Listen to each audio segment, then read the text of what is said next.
The rise and fall of Sears mail-order homes. I know that sounds so ominous. What's up, smarty people? It's KeysDAN, RadioWhat.com, DJLittleRock.com, coming to you live in a living color from the Radio What studios. In 1906, Sears was a flourishing catalog company that had just launched a highly successful initial public offering. The company went public under the name Sears, Roebuck and Company after completing the construction of an enormous new headquarters and distribution center in Chicago, which totaled 3 million square feet of floor space, over 40 acres of land. Sears advertised the new complex as the largest mercantile plant in the world and included illustrations of it on the backs of its catalogs.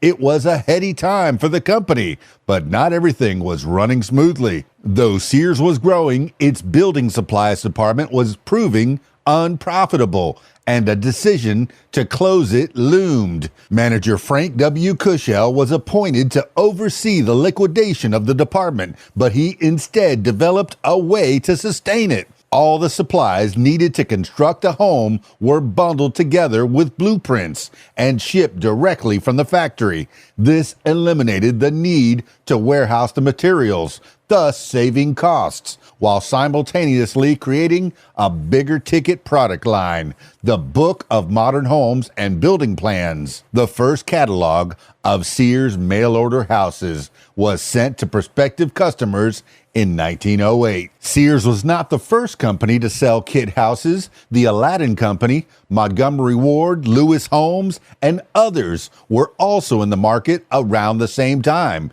but Sears touted its status as one of the largest commercial institutions in the world, with its massive distribution center, and promised to save customers between $500 and $1,000 or more in building costs, while guaranteeing the quality and reliability of materials.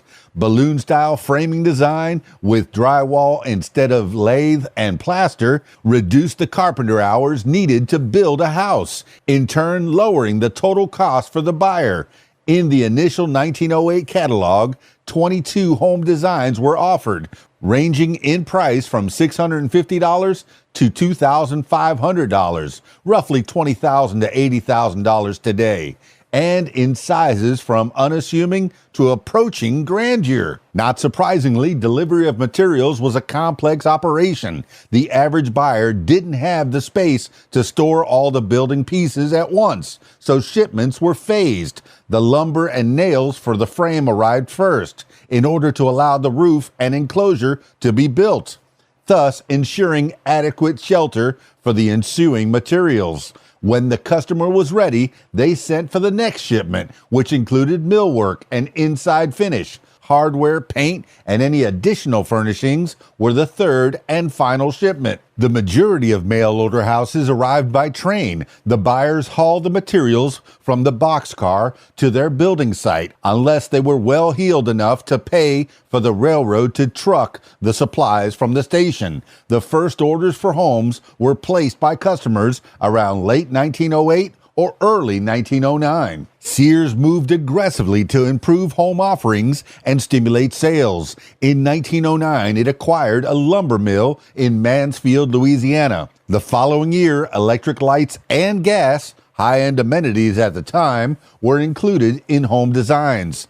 The next 2 years saw the completion of an additional lumber mill in Cairo, Illinois, and the acquisition of a millwork plant in Norwood, Ohio. The new facilities enabled the company to manufacture its entire line of homes using its own sources, which allowed for an expanded number of home designs. By 1912, the Modern Homes Department reached an annual sales volume of $2,595,000, which equated to a profit of $176,000. This was enough to wipe out the previous losses from the department's former building supplies incarnation.